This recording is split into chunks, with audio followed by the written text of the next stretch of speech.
DPRD Maluku dorong penambahan kapal layari Seram bagian timur.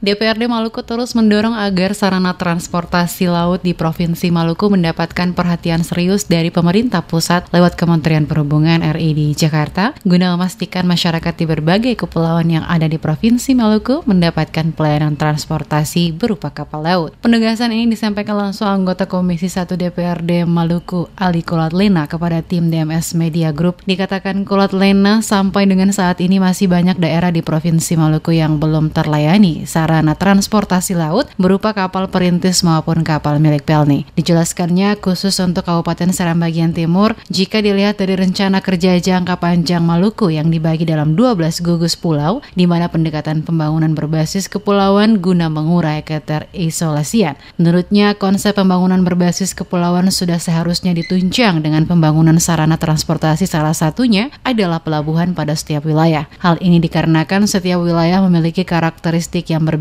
Dengan demikian, pendekatan transportasi yang berbasis laut harus segera dibangun. Jika dilihat dari pemetaan Provinsi Maluku dalam 12 gugus pulau, maka Seram bagian timur masuk dalam zona gugus pulau keempat, yang sampai dengan saat ini masih kekurangan akan fasilitas transportasi laut. Oleh karena itu, selaku wakil rakyat dari daerah pemilihan Seram bagian timur, dirinya terus mendorong pemerintah provinsi, dalam hal ini Dinas Perhubungan Provinsi, untuk adanya penambahan sarana transportasi laut berupa kapal perintis maupun Pelni yang melayani rute antar pulau di Kabupaten Seram bagian timur. Dan kalau Maluku dengan provinsi 1000 pulau dengan rencana pembangunan jangka panjang yang membagi Maluku dalam 12 gugus pulau, kalau kita zoom in Maluku dalam peta, tentu kita akan dapati Seram bagian timur sebagai gugus pulau 4 ya, yang juga tidak terlalu jauh amat dengan Kota Ambon sebagai pusat pemerintahan. Ternyata masih juga minim soal transportasi laut.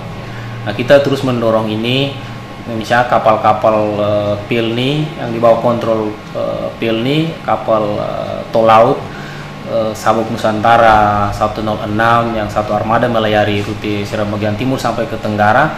Kita minta untuk kapal-kapal seperti ini bisa ditambah satu armada paling kurang.